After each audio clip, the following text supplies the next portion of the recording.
It's the Elsa Show with Clay Novak. Conservative views on world news. Brought to you by the Wellness Company. Prepare for the unexpected. And Refuge Medical. And now, it's time for the show.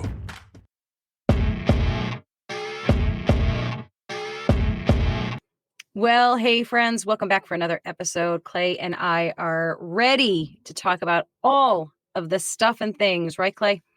Yeah, I think everybody, including me, is happy you're back. And, Thank you. And that, you've made it through your first Florida hurricane and made it through safely. So we're obviously all very happy about that. Thank you. And that we will talk about the hurricane among all the other stuff right after this. Right after this.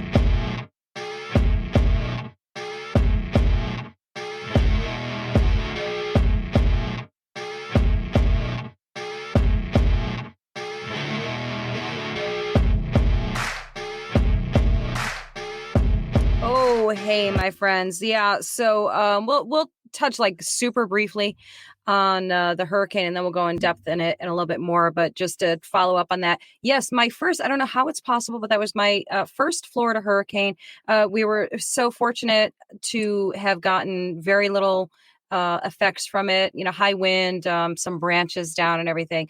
So we were very fortunate, and we were just heartbroken and still are heartbroken for all of the people that have just lost so much. And of course, we have so many people still missing. It's just a devastating thing. So we're just super grateful that we did not, no stories to tell. And I'm happy to say that, very happy to say that. So.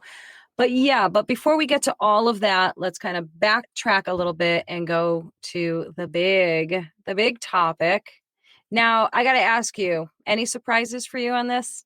Yeah, my biggest surprise is JD Vance is the best public speaker on either ticket. Yes. Period. Yes. He's better than President Trump. He's obviously better than your alter ego, and clearly displayed last night how much better he is than Governor Walz. Oh, yeah.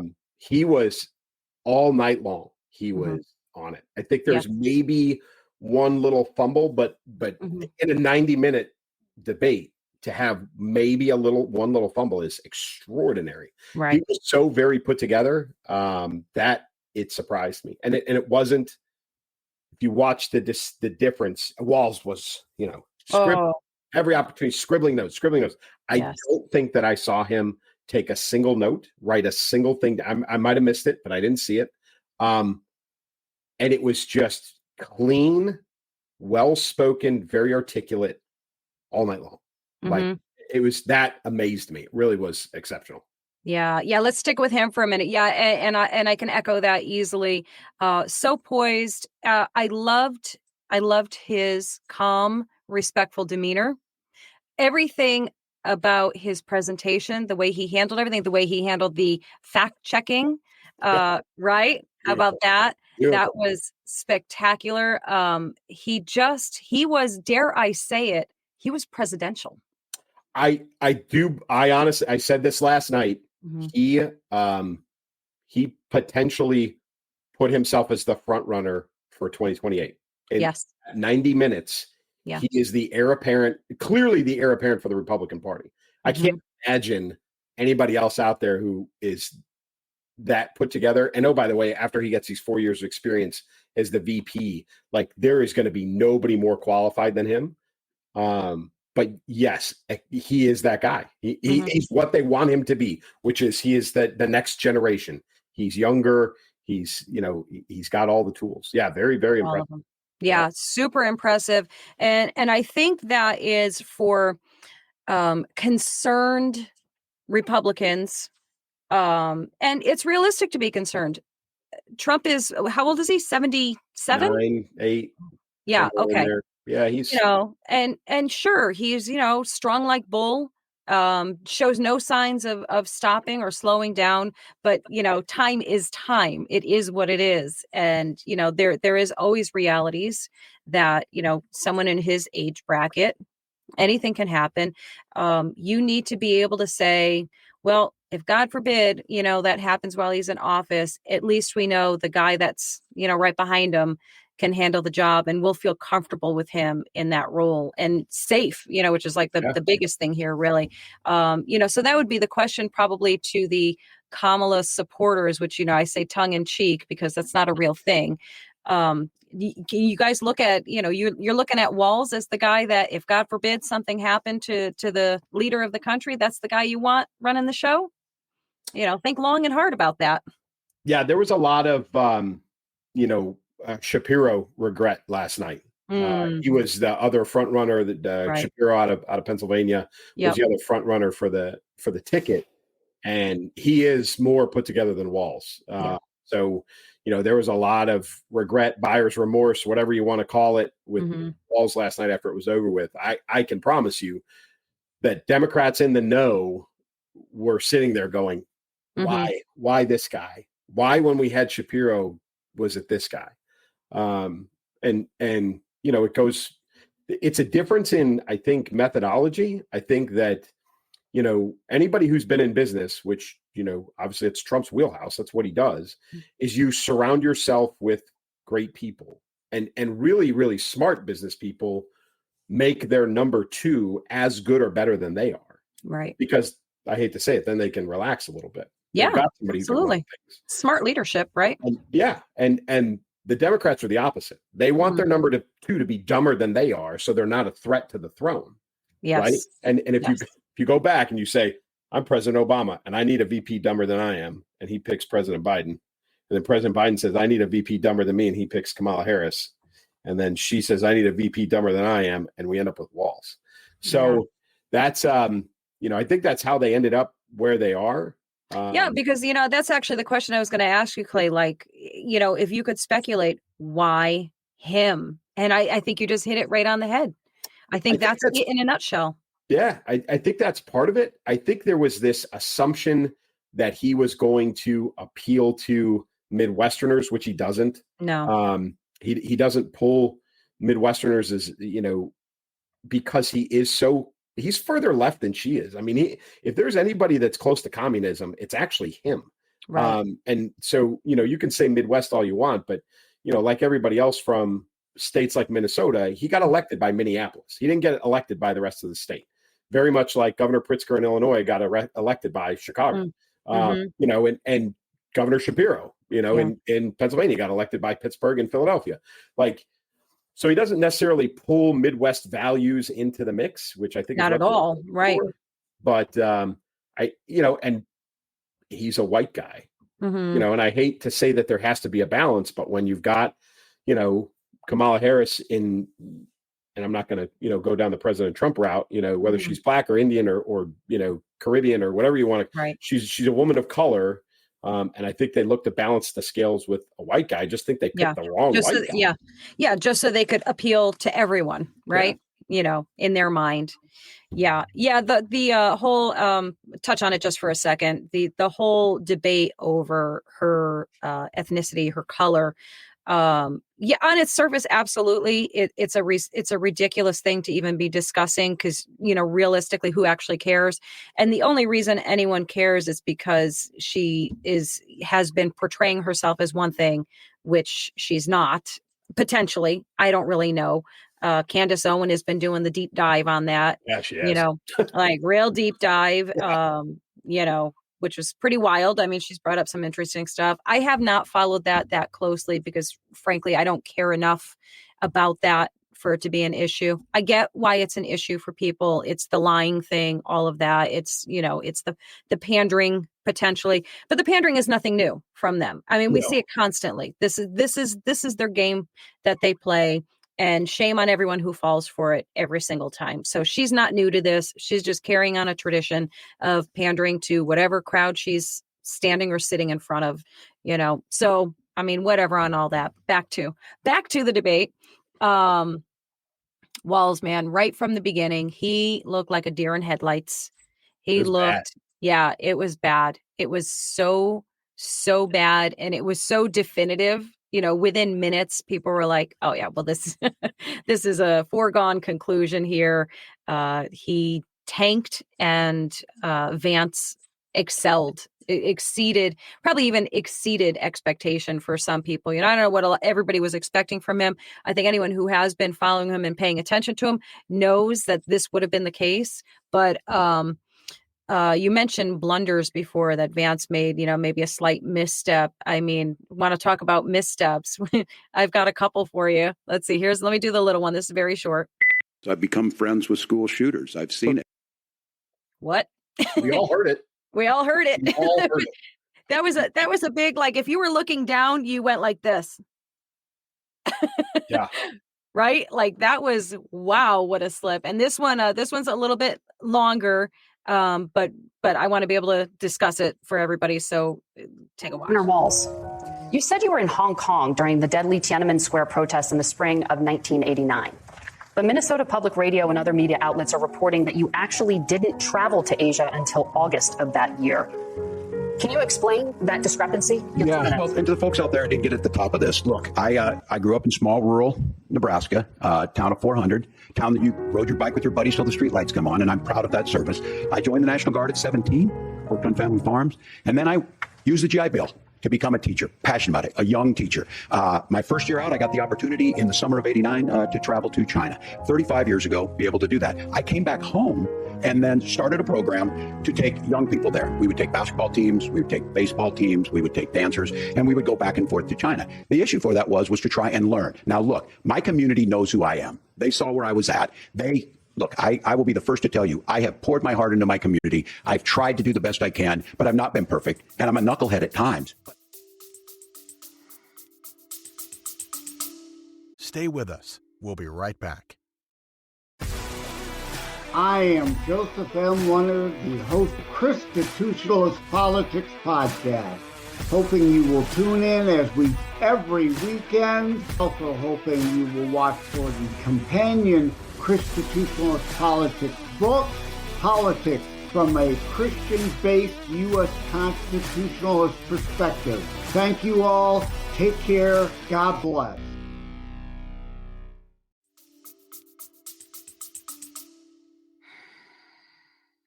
Wow.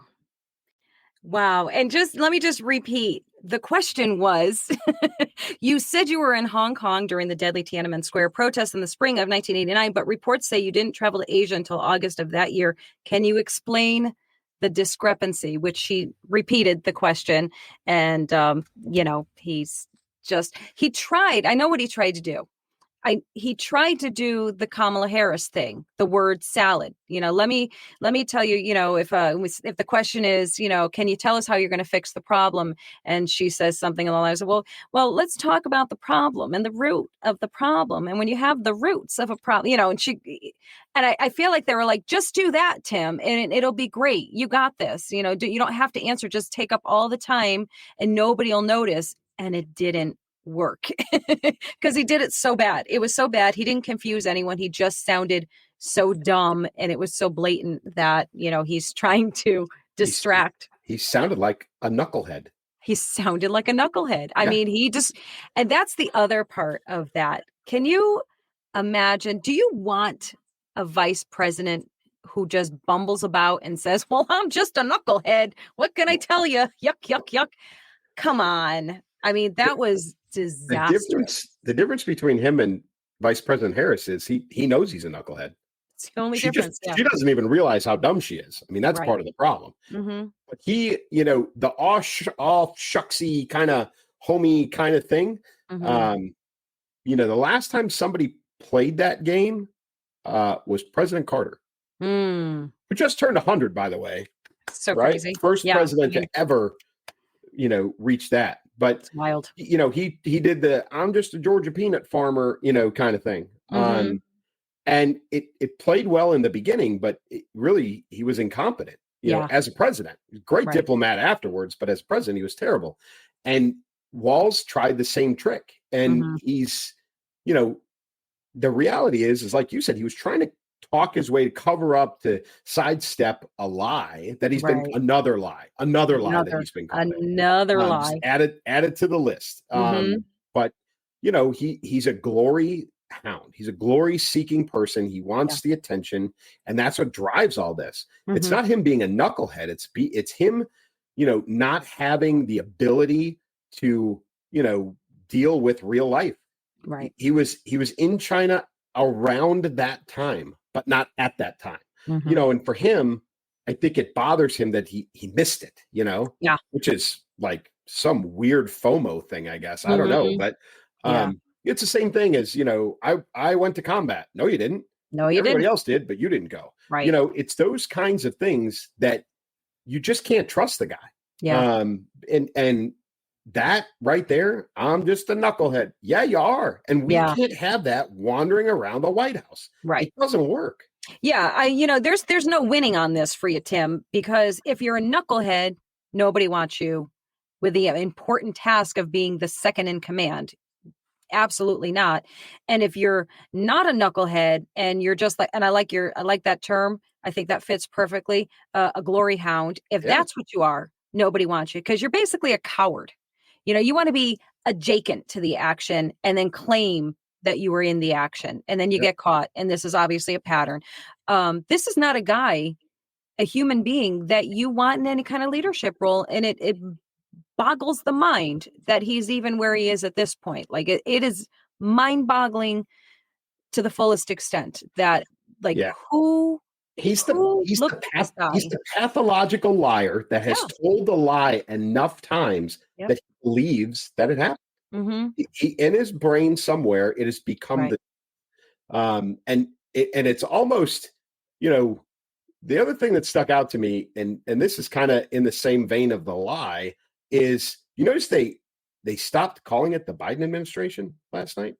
Wow. I actually didn't even notice that. That's how successfully they did that on my end. Well, and JD Vance did it because he wanted her to own the problems, and he did it masterfully. And Walz jumped in on it, and they just calling it the Harris or Harris Biden administration, not Biden Harris. If I was President Biden, not that he's lucid at all or even awake or something that late at night, but I know he's upset. There's a rumor going around right now that he is upset because Vice President Harris isn't giving him enough credit in her public appearances. So he's not getting the pat on the back. Right. Now, like in the debate, he basically got erased. I know that if somebody tells him that over his rice pudding at lunch, he's going to be pretty mad. But it goes along with the lying that, again, JD Vance started it. Yeah. But Walz jumped in on it. Like, that's the Harris administration. And what a dodo, really, what a knucklehead. We'll just use his term because that is the point. I would imagine that, they haven't really started doing it yet that I can tell, but it's going to become, they have to distance themselves from Biden because that's really the only way, I don't think she can't. But I would think that would be their tactic to try because you can't keep, hitching your wagon to him and his failed policies. I mean, Vance was calling him out left and right. And, so this was an opportunity it should have been, I would think, an opportunity for Walz. He should have said, well, Biden's policies, you know what I mean? And that would have been a moment to separate her. And he failed, he blew it. So, that attempt by her to separate herself, you're right. That is the only tactic that leads to success is to say, I was a vice president, he was a president, the Biden policies, but she started with, when I get into office, I'm going to fix this. And from the first moment she said it, everybody's like, fix it now. Fix it now. Yep. That's already failed. But just for an attempt to continue that line, Walz should have been prepared to say, these are, President Biden's. He should have been deflecting, and he didn't. He missed it completely. Yeah, I think, so the interesting thing is where I think I fully believe, along with many other people, that Harris had the questions prior to the debate. I almost feel like he didn't get them because he didn't hit any of the points. I mean, he tried, certainly. I think when, he's looking down at his notes, he's getting his little bullet points in. But he was so easy to rattle and lead, like a puppy, basically. And I think Vance is so profoundly smart that he disarmed him. I think they anticipated a combative Vance for him to be kind of cutthroat and vicious. And he was, but low key. You know what I mean? Like it wasn't overt. It was just kill him with kindness and facts, basically. Yeah. And there was a lot of bipartisan, hey, we both agree.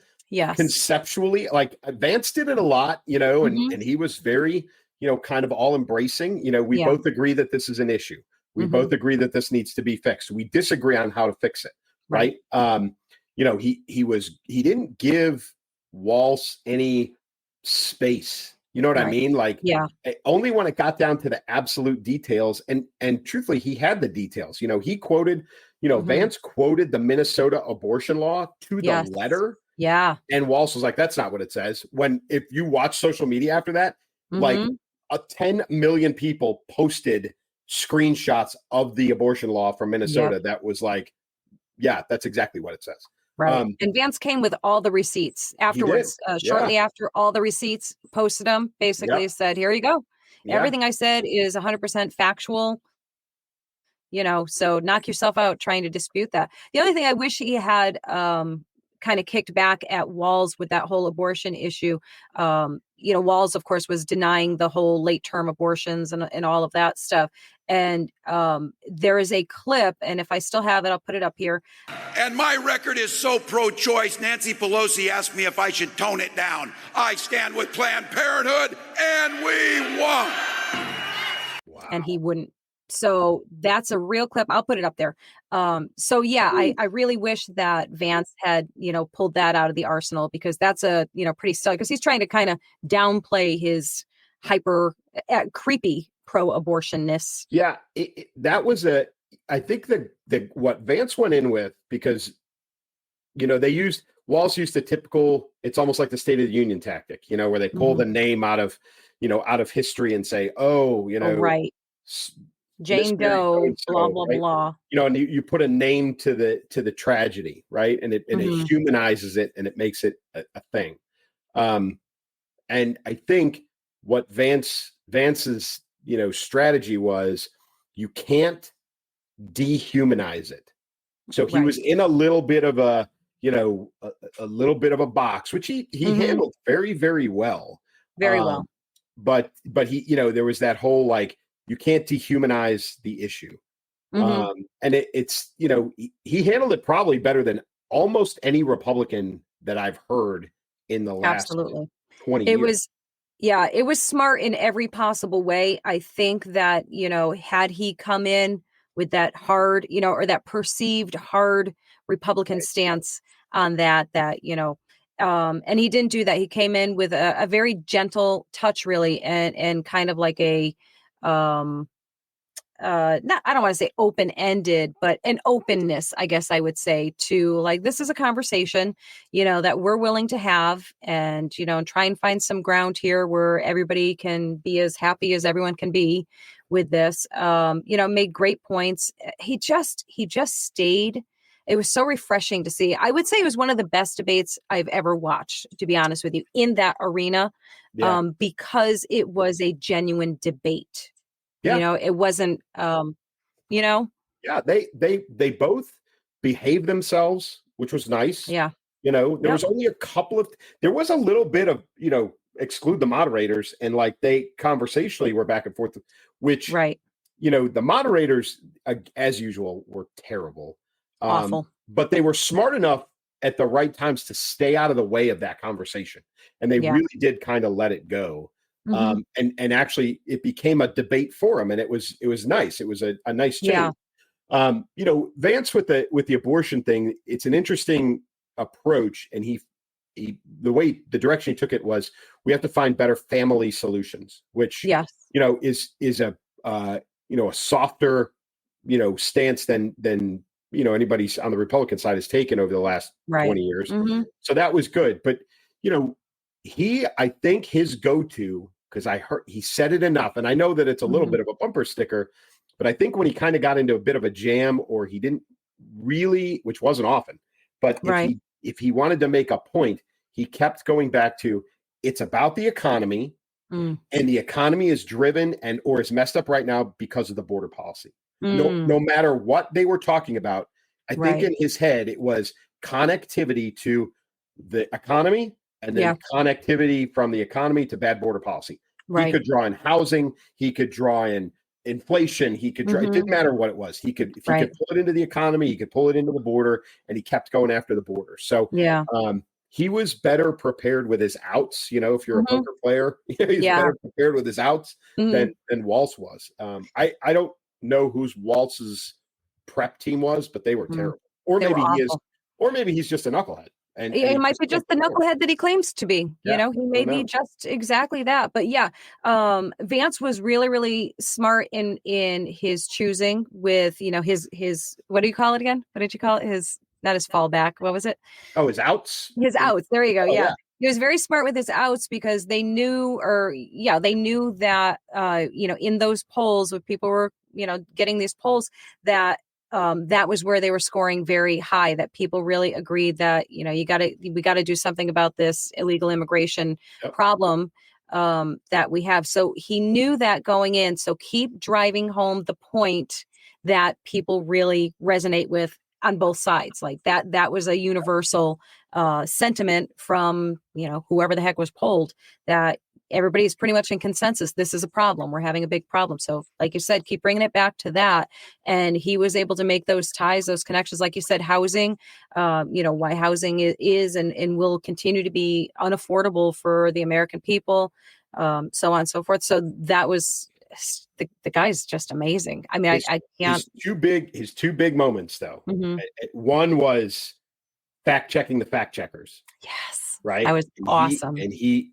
He got him. There's no doubt about it. He got him so good they had to turn off his mic. Right. So that was one.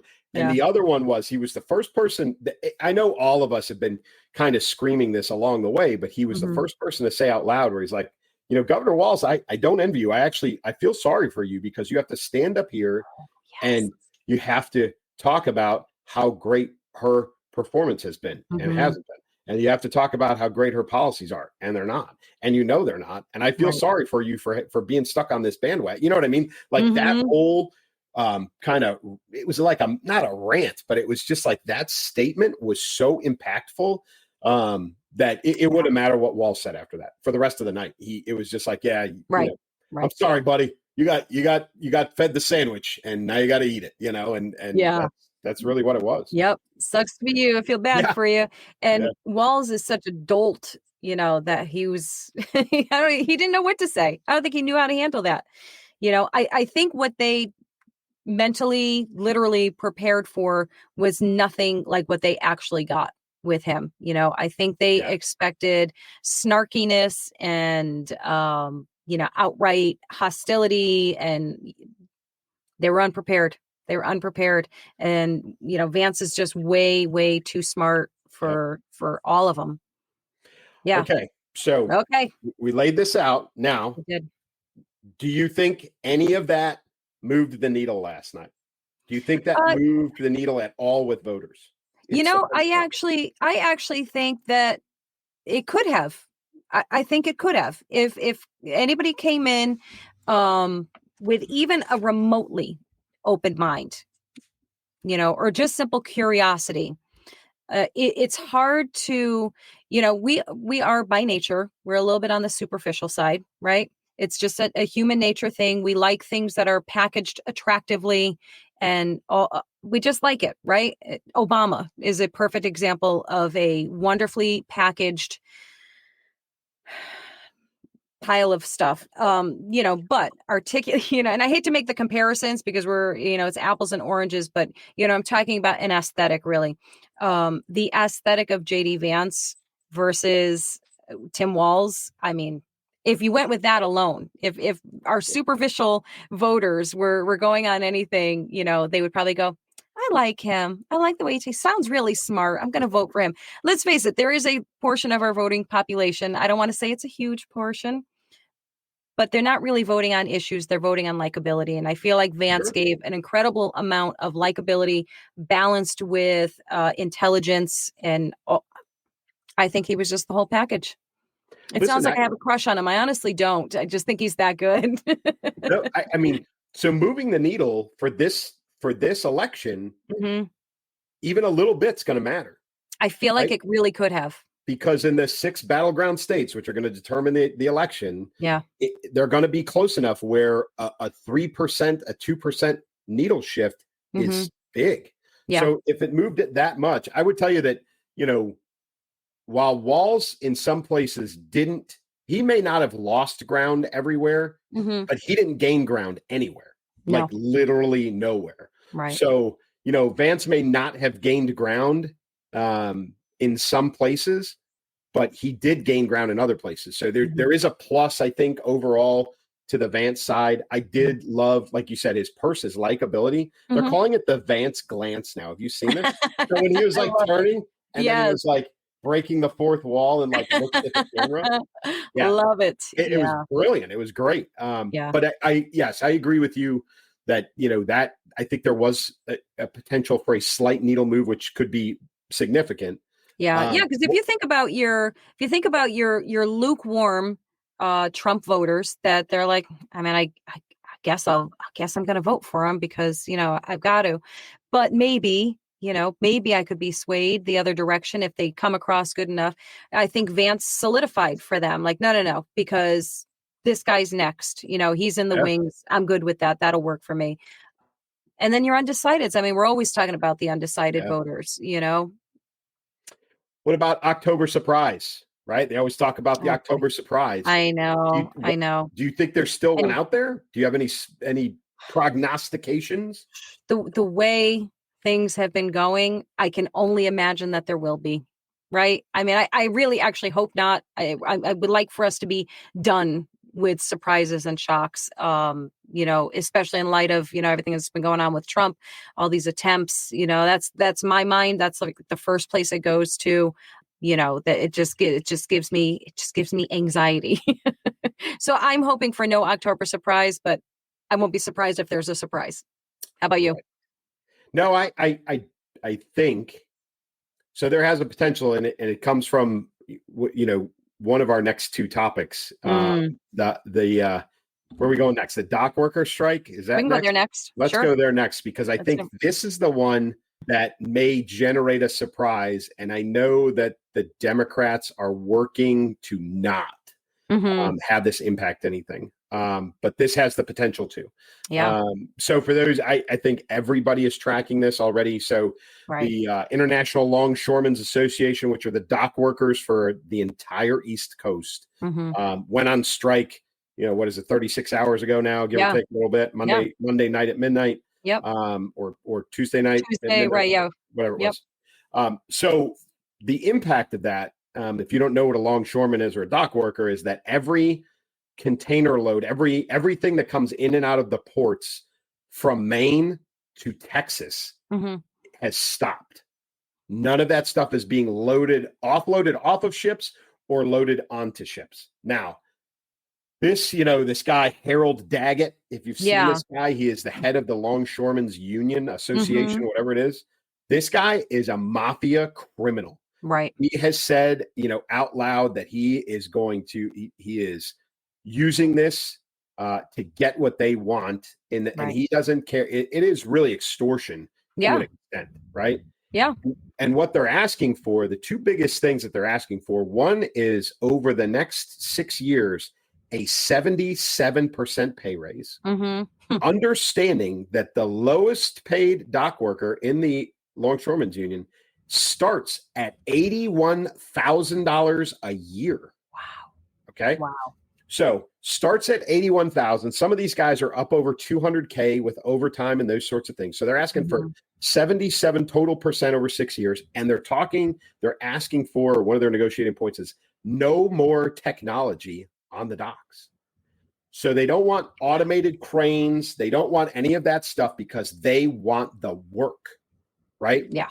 So no automation, massive pay raise, right? That's what they're asking for. And like I said, the Democrats, and I said this because I wrote a piece on this before the strike happened. One, Pistol Pete, the transportation secretary, is MIA as usual. What a surprise. What a surprise. But so what the timing of this is, most people are not going to feel the impact of this before the election. So Right. the administration is going to allow the dock workers to strike because they can't, the Teamsters were like, hey, we're not endorsing anybody. They can't afford to lose another union endorsement. Yeah. Right. So they can't get in the middle of this. Kamala Harris has already sided with the dock workers. Yes. Yep. And they're hoping that the economic impact of this doesn't come until after the election. After the election, they don't care. They don't care. No, not at all. Either right. they've won or they've lost, and they don't give a crap.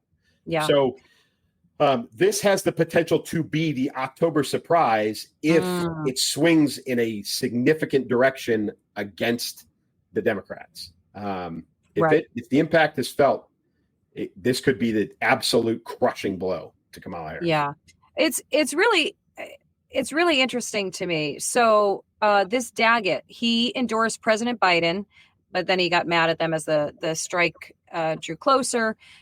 He made, by the way, he makes $728,000 last year as union president, plus another $173,000 as president emeritus. Is that how you say that? Of New Jersey local. So I think it's making the big bucks there. So he's not hurting at all. And he has the Dock Workers Union has donated more than $1.6 million to Democrats under this guy. So this is just wild to me. I mean, if this ends up backfiring against them, against her, really, that could be pretty wild. That could be pretty wild.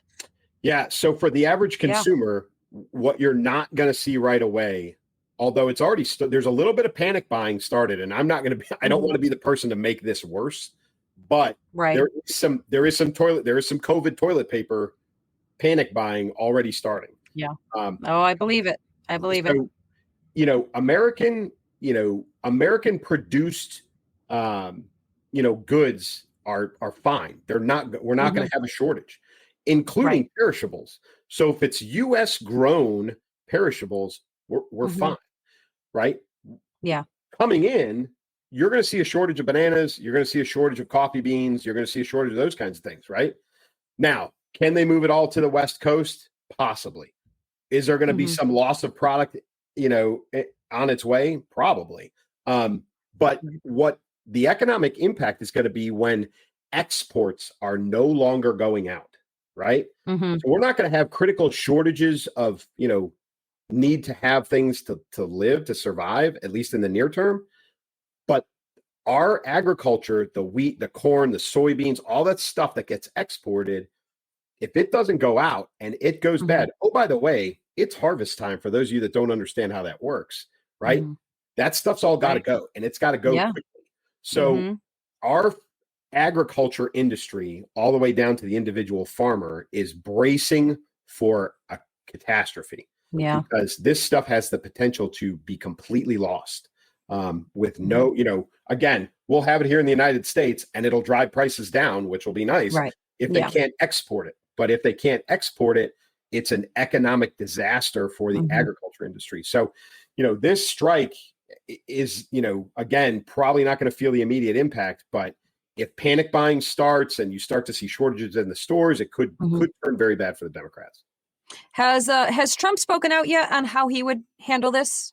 I haven't seen anything. Okay. He's always pretty cautious. Yeah. Most of the union guys in and around the tri-state area really like him. And this may be another one of those instances, very much, and we're going to talk about Israel here in a minute, but where he could be the guy that walks in and goes, listen, we got to stop, and he cuts the deal himself.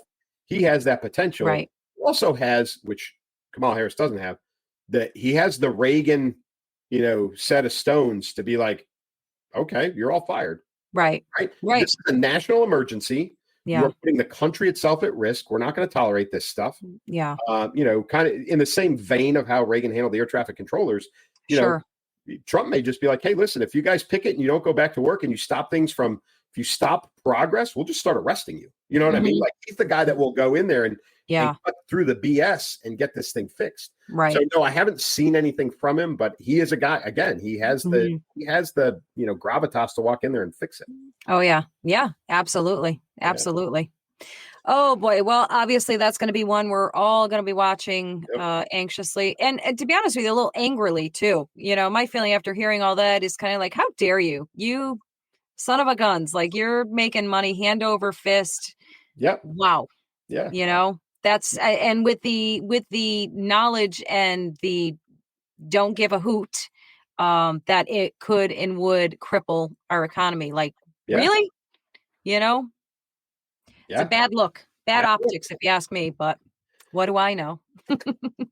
Hey, let's get back to your hurricane. Oh my goodness, that hurricane. So as we said in the beginning, my very first Florida hurricane, still don't know how that's even possible with as many times as I go. My whole life really have been going to Florida very regularly. So I don't even know how that's possible, but just wow, heartbreaking. I actually hesitated to even post anything after, people were asking how we fared and everything. So we were on what they call the dirty side of the hurricane. So we were actually expecting a lot of damage. We were just anticipating it. They did all they have a farm. I've mentioned that many times, I'm sure, farm and horses and, all that. They made all, as you should, made all the preparations, and we were just incredibly fortunate that it was totally fine. But so many areas did not fare as well at all. That's like totally an understatement. As we're talking, just some pictures from various areas. I mean, this is just so sad. People have lost everything. There's still people missing. Yeah. I heard, and Clay, correct me on this. I thought it was a lot higher, but the number I keep seeing is that right now between 150 and 170 confirmed dead. And I actually thought it was not that that's not bad enough, but I actually thought it was higher than that. Have you heard different numbers? No, I heard 160. Okay. So I think we're in the same wheelhouse, but okay. It's yeah, I mean, that's confirmed. I don't know what the missing number is. Like you said, there are a number of people still missing. So that number is going to continue to climb. Yeah. So this stretched obviously up the Gulf Coast and then into Georgia and then into the Western Carolinas, which got smashed. And so, you've got all of the normal things that come with this type of, natural disaster. Yeah. You've got the flooding, you've got the loss of power, you have the no cell phones, you have the loss of property, all of that. And then obviously the death toll rising, people missing, those sorts of things. And the states are doing everything that they can as fast as they can in reality. So something to understand about the National Guard is like when there's a hurricane that rolls through Georgia, while the Georgia National Guard does respond in some sort, most of the members of the Georgia National Guard have been impacted by the disaster itself. So they don't get called, right? So they're looking for help from Kansas and Missouri and Ohio and those kind of places. Right. So you've got that, and that takes a little bit. It takes a little bit of time. You've got some, stuff that's got to happen. I know there are people with civilian helicopters that have been flying crazy operations to try and rescue people, to provide relief, food and water and first aid and those kinds of things.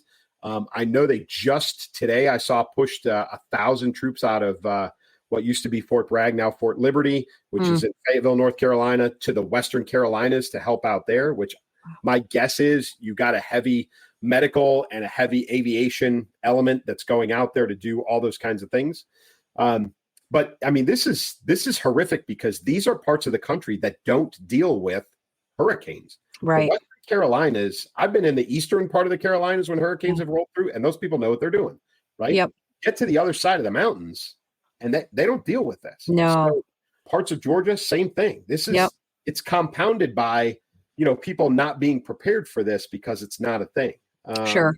And President Trump, acting presidential, the day after it happened, he flew in, cleaned up $25 million out of his own pocket, and started a GoFundMe that was up over another couple of $1 million. I was going to say the first number I saw was like 900,000 in a matter of like hours, and So he was in there acting presidential. President Biden was asked on Monday at a press conference, Yep. Why he wasn't, I think it was Ducey. Of course it was. Why he wasn't at the White House commanding, controlling him or Vice President Harris. Yeah. And he did what the grumpy old man does. He snapped back and he said, I was commanding. I was on the phone for 2 hours yesterday when there's tons of pictures of him laying on the beach. Yes, exactly. Kind of thing. So again, we have an absent administration. Right. Continue much of the same, but you've got the one guy acting like a president. Yep. Who is not yet the president. Right. Right. And he's standing in the middle of where people need him to be. Yep. Right. Yeah, and you still have your Trump haters that all they see that and all they say is it's a photo op. Really, no, the photo op is Kamala Harris with her head in her hand, for taking a picture and pretending like she's, working, concentrating really hard. No, it looks like you're bored. Like whoever said that's the picture is an idiot. Did you see that as soon as that picture came out, somebody was like, "Hey, you have to plug the cord into the phone, and oh, by the way, there's no writing on that paper." So total staged photo op. Total stage, yeah. It's just exactly what happened when she went to visit the border. Same thing, you know. What they say, she was there for like 20 minutes, took her pictures, pretended to, be really interested, and then as soon as the cameras were done, she was out of there. Yeah. So horrendous people. Yeah, President Trump down there, and listen, he's not down there slinging cinder blocks, helping people dig out of their house. Right. Nobody. If people expect that from him, they're expecting too much. They're expecting too much regardless. So it's silly. He's down there. He's walking around. He pulled out the checkbook. Yep. The check. But he was at least there. And he's not the president. Right. Like he's not even in any office of any kind. Right. Right. And there were people upset because especially right there in Georgia, they were paying deference to him as if he was the president. Mm-hmm. And there are people who are really upset about it. And it's like, well, listen, the real president's not coming down here. So why don't we give it to the guy who is? Yeah, absolutely. Yes. Yeah. These are major events that, I would think have to be affecting undecided voters. Sure. It has to be. Maybe even some of the decided voters who said, I'm voting for, maybe flip them over. But, and it's just truly, again, the word of the night for me, baffling. Yeah. Like you are running for president, talking about Kamala, you are running for president. You're tasked with getting voters to vote for you. You should be showing your face at things. You should be doing press conferences. You should be out ahead of all of this at every turn and, making the show of it, because we know with her, it's a show. And they're not doing any of these things. She doesn't understand leadership. And that's the difference. President Trump understands leadership. He does. Mm-hmm. Right. I wrote a blog a couple of years ago at the train derailment, right? In Ohio. That Pistol Pete was also not at. But, good leaders in the military understand something called the point of friction, right? Yep. And it's not necessarily where the battle's going to be or where it's the point where there's going to be the most friction and that you as a leader can, deconflict that and make things go smoother, right? Mm-hmm. And that's what President Trump understands. He goes down to Georgia. He's not there. He doesn't get in the middle of things. He doesn't, he takes a quick tour. He sees how bad it is. Yeah. He understands. He commiserates with people a little bit. He writes a check and then he leaves. But he shows his face, and that alone sometimes is uplifting. Yeah. Yeah. Yep. So, Yeah. I how many more times can this administration drop the ball? Every time. And you're right. It's been every time, every circumstance, another big ball drop that has been from the moment since October is this. This stuff. So, expanding their offensive for those that aren't tracking. So obviously they've been fighting Hamas, in the occupied territories inside of Israel itself. So Gaza, West Bank, etc. Hamas is an Iran-backed terror organization. You can say they're the government for the Palestinians, elected government, which they are. They're still a terrorist organization, right? Hezbollah, which is another Iranian-backed terrorist organization, operates out of Lebanon, right? And so they have been sworn enemy of Israel, have been poking their nose into this. They've been launching strikes out of Lebanon, into Israel. And Netanyahu finally said, "I've had enough." And there was some pretty extensive strikes. I don't know if you've seen it, but there is a great graphic of the entire top 3 levels of the Hezbollah chain of command, and every picture has got a red X over it because they killed all of them. They're all gone, right? So, Hezbollah has been crippled, and then they started selective ground invasion again into Lebanon, and as a result, so you've got the 2 Iranian-backed terror organizations. Oh, by the way, they also struck some Houthi targets down in Yemen, another Iranian-backed terror organization. And so what you got was last night or the night before, yesterday during the day, last night there, Iran launched 100 missiles. It's just like last time they launched them. They had to fly over Iraq. They had to try to get to Israel. Half of them were destroyed en route by U.S. posted air defense that's forward in theater. And then the rest of them hit the Iron Dome. And I think the only one that caused any injuries, there were no Israeli casualties. One rocket or one missile landed in Gaza, for crying out loud. Right. And there were some minor injuries because of that. So wounded Palestinians as a result. So, Israel's dealing with all this. And in the meantime, we find out that Biden hasn't spoken to Netanyahu in months. Months. This is crazy. How is this even possible? This is the I don't even want to call it inept. I mean, it is inept, but how does anybody explaining this? It's like literally nobody cares. Like nobody cares. Well, I could tell you who stopped caring, and that's Netanyahu. Yeah. He doesn't care what the United States thinks right now because he knows the administration's a joke. Yeah. He knows that I think he would probably take a phone call from Secretary of Defense Austin, right? He might take a phone call from the Secretary of State, but right now that would just to humor them. Yeah. He does not care what our opinion is. No. Because who can blame him? Who can blame him? Nothing. Right. Literally nothing to help them. We've played both sides against the middle. We've been fence riding this whole thing, and he's done screwing around with it. So, and good for him. This is piss poor diplomacy on our part. Awful. Really, really bad. And it just is icing on the cake to every other bad thing that's going on right now. Right. Yeah.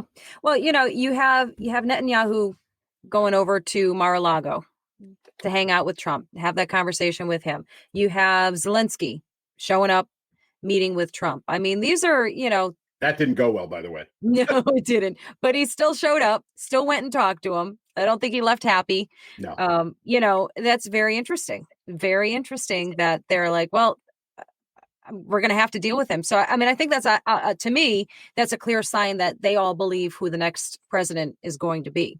Otherwise, why would they bother? Why bother? No, they know. I think, outside the United States, they look inward, and everybody pays attention to our elections. I mean, they have to. Every ruler in the modern world, that has really everybody pays attention to our elections. So, and I think that they all know that Trump is he's the front runner and he is likely going to be the winner. And so they're starting to build those bridges back for those that don't have them. I actually saw a great article the other day when they but they talked to some diplomats from other countries, because there is this perspective, Kamala Harris said, the rulers of other nations are laughing at us. They're laughing at us because of Trump. They're laughing at Trump. They hate Trump. Blah, blah, blah, blah, blah. They don't care. They don't, in the sense of they have no control, and they know that they have to deal with whoever wins the election. Right. And for them, that's par for the course. They know that we turn over leaders every 4 to 8 years. They know that there's a pendulum swing every time it happens. The rest of the world is used to it because it affects them. Right. But as far as them being emotional about it, they're not emotional about it, not even in the least. No, they're just waiting to see how it's going to affect them and what they need to do for their own preservation and success and, economic growth and all of those things. It's like, okay, well, we're not, like you said, we don't have a choice. We're going to work with whatever we got. So whatever's next, it'll be what it'll be. Yep. But, oh my goodness. Well, We didn't bring a single bit of good news, did we? Well, I mean, kinda. JD Vance kicking ass. Yeah.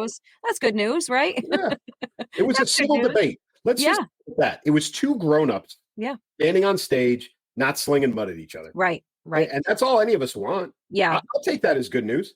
I definitely will take that as good news. Yeah. You're right. I like that. Just to kind of like sum up everything, the VP debate was a success for Americans. Very I good. think, right? I think that was a success for us to remind us that this can be done with civility. You can land those zingers. You can get your point across, without being trash, basically. Hurricane, obviously, we're all watching anxiously. If you're a praying person, you pray for these people, and if you're a person of action, do what you can. Trump's, of course, got that GoFundMe. If you're able to contribute to that, do it.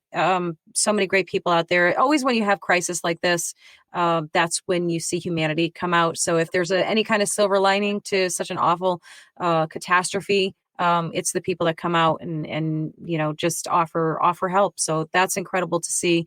There's some good news there, right? Adding a little bit more good. We're finding it and putting it out there, right? Dock worker strike, man, oh man, we're all going to be watching that anxiously.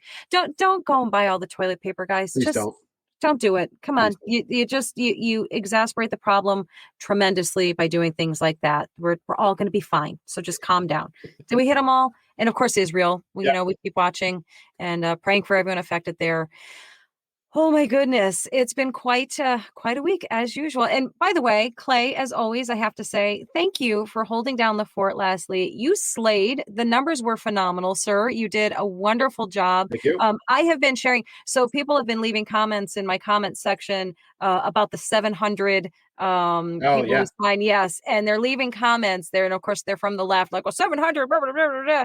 I'm like, yeah, here's this link. Go watch this. I think you need a little schooling. And I've been sharing the link to the show. So hopefully they go and watch it because it will give them insight that they simply did not have before or at the time of writing those comments. So I hope they go and watch that show again, or at least that portion of it to get schooled. So thank you for that. You gave me material to give to people, and I don't even have to say a darn word. Just go watch this. Yeah, just three words. Go watch this. So yeah, great job. Thank you. And as usual, guys, I do this to Clay in an embarrassingly high number of times where I say like days before. Did I even give that much notice? What a jerk, right? I'm like, hey, guess what? I'm going to Florida tomorrow, and we can't record because I'll have screaming babies all around me. And and Clay's so gracious every time. He's like, no worries, I got it. I'll take care of it. And he does, like a boss every time. So thank you. I wanted to give you a public thank you for what you do. I appreciate it. You're welcome. I'm happy to do it. Awesome. All right, guys. I think our next, before the show, we talked about what we weren't talking about tonight.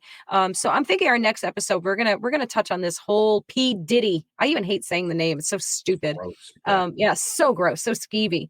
I think we're gonna touch on that next week. I'm sure other things will come up that we'll have to cover as well, but I think that's gonna be one of them, guys. So we'll have a lot to say about that, right? Yeah, for sure. I think we're in the something's got to drop. Yeah. In that case. And I think we're in that time frame where that'll happen. So we will touch on that next week. Hey, listen, Elsa said it about the hurricane. If you can give money, please give money. If you can give goods, donate goods, please do that. If you can donate your time and you're available, please do that. Whatever you can give is definitely appreciated. For those of you that don't deal with that sort of stuff, I would recommend you maybe live a little bit better prepared. Yeah. I advise everybody of that. But regardless of everything else from me, as always, we will see you next week, and keep moving, keep shooting. Take care, guys. Get ready for the much anticipated return of Elsa Kurt's beloved series, Welcome to Chance, on October 24th, 2024. Set in coastal New England, this small town saga captivates with its intricate tales of life and love. Follow the intertwined lives of 5 unique families as they navigate the complexities of their picturesque community. Experience the charm and drama of Chance, where every character has a story that tugs at your heart. Whether you're a returning fan or a newcomer, there's something for everyone to enjoy and connect with. Pre-order your copy now and immerse yourself in the enchanting world that Elsa Kurt masterfully brings to life. Don't miss the opportunity to fall in love all over again with the unforgettable stories of Welcome to Chance. Combat veteran Terry Davis traded a life of adventure and violence for the quiet of the Midwest prairie. But when he catches wind of a potential terror threat to the country he swore to protect as a young man, his instincts make it impossible to stay on the sidelines. Dusting off his years of training and experience and his guns to protect himself, his loved ones, and his nation, the aging warrior winds up in Tampa, making friends and meeting enemies along the way. As the threat slowly takes shape and reveals itself, Terry relies on the smarts and skills that kept him alive for years of combat. Yet the threat is much bigger than he realized, and he's not sure who he can trust. The one thing he knows for sure is that if he wants to stay alive, he needs to keep moving, keep shooting,